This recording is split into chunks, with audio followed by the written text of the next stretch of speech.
ভাল পোৱা কিমান গভীৰ হ'ব পাৰে। 21 বছৰে পত্নীৰ মৃত শৰীৰৰ সৈতে একেলগে শুইছিল। এজন 62 বছৰীয়া বৃদ্ধই তেওঁৰ পত্নীৰ মৃতদেহৰ সৈতে বছৰ ধৰি বাস কৰিছিল। আনকি তেওঁৰ পত্নীৰ মৃত্যুৰ পাছতো তাইৰ পৰা পৃথক হ'ব নিবিচাৰিছিল। এনে পৰিস্থিতিত তেওঁৰ পত্নীৰ মৃতদেহ ঘৰত সমাধিস্থ কৰিলে। বহুতো ছ'চিয়েল মিডিয়া ব্যৱহাৰকাৰীয়ে তেওঁৰ পত্নীৰ প্ৰতি থকা তেওঁৰ আসক্তিক অমৰ প্ৰেম বুলি অভিহিত কৰিছে। আনহাতে কিছুমান লোকে তেওঁক অন্তহীন প্ৰেমৰ মানুহ বুলি বৰ্ণনা কৰিছে। শেহতীয়াকৈ মানুহজনে তেওঁৰ পত্নীৰ মৃতদেহৰ সৎকাৰ কৰিছিল।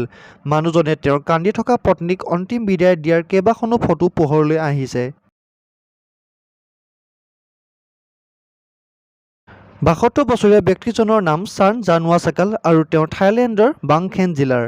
থাই সেনাৰ চিকিৎসক চাৰ্নে তেওঁৰ পত্নীক ভাল পাইছিল। এনে পৰিস্থিতিত যেতিয়া পত্নীৰ মৃত্যু হৈছিল, তেওঁলোকে তাইৰ মৃতদেহটো কবৰস্থানত পুতি দিয়াৰ পৰিৱৰ্তে ঘৰত সমাধিস্থ কৰিছিল। তেওঁৰ পত্নীৰ এটা ৰোগত মৃত্যু হৈছিল। ঘটনাটোৰ পিছত চাৰ্নৰ 2 পুত্ৰ ঘৰ এৰি যায়। কিন্তু চাৰ্ন জানুৱাচাকালে গুৰুত্ব নিদিলে আৰু তেওঁৰ মৃতদেহটো ঘৰত পুতি পেলালে। কেতিয়াবা তেওঁ শৰীৰৰ ওচৰলৈ গৈ কথা পাতিছিল, কেতিয়াবা তেওঁ ইয়াৰ সৈতে শুই আছিল। অৱশ্যে 21 বছৰ যোৱাৰ পিছত 29 এপ্ৰিলত চাৰ্নে তেওঁৰ পত্নীৰ অন্তিম সংস্কাৰ কৰাৰ সিদ্ধান্ত লয়। ইয়াৰ বাবে তেওঁ এটা সংগঠনৰ সৈতে যোগাযোগ কৰিছিল।